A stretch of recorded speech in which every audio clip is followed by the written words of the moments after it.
La Unió critica que s'eliminen 7,5 milions d'euros del PDR destinats a la millora d'explotacions i a la incorporació de joves. Eixe pressupost es destinarà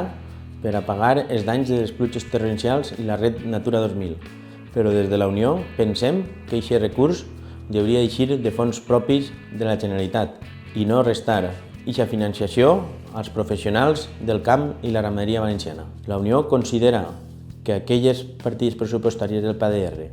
que el sector no està fent ús és per culpa d'una mala redacció que se va fer en el seu dia per part del govern del PP i que el govern del Botànic no està sent capaç de modificar-les per a que aquestes ajudes siguin accessibles als nostres llauradors i ramaders. Per tant, necessitem un canvi en la línia